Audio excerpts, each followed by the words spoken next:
High, digital নথি ব্যবস্থাপনায় আপনাকে স্বাগতম। এই ভিডিওতে আমি দেখাবো কিভাবে একজন ইউজারকে তার আগের ডেজিগনেশন বা পদ চেঞ্জ করে নতুন ডেজিগনেশন দেওয়া যায়।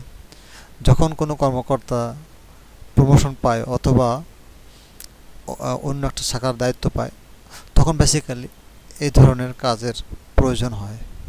তো চলুন দেখে নেওয়া যাক। আমি গুগল ক্রোম ওপেন করলাম। এখান থেকে আমি শর্ট ট্রেনিংয়ে দেখাবো, training.notri.gov.bd। এখান থেকে আমার ইউজার,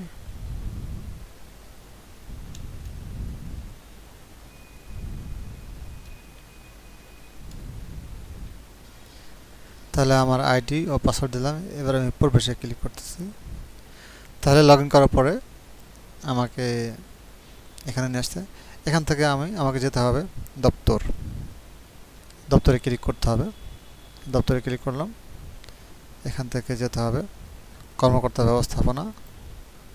ব্যবস্থাপনার আন্ডারে অফিস কর্মকর্তা ব্যবস্থাপনা একটা সাব মেনু আছে, এখানে ক্লিক করতে হবে।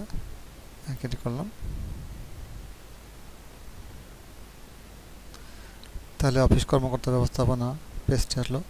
এখান থেকে আমাকে আইডি দিয়ে সার্চ করতে হবে। আইডি দিলাম, অনুসন্ধান ক্লিক করলাম। তাহলে এখানে অফিসারের নাম, ইমেল এবং মোবাইল আসছে। তো দেখাচ্ছে এখানে অতিরিক্ত সচিব হিসাবে আছে। তো আমি এটা আজকের তারিখ দিয়ে আগে 1 তারিখ দিলাম, দিয়ে আমি এটাকে ডিলিট করে দিলাম।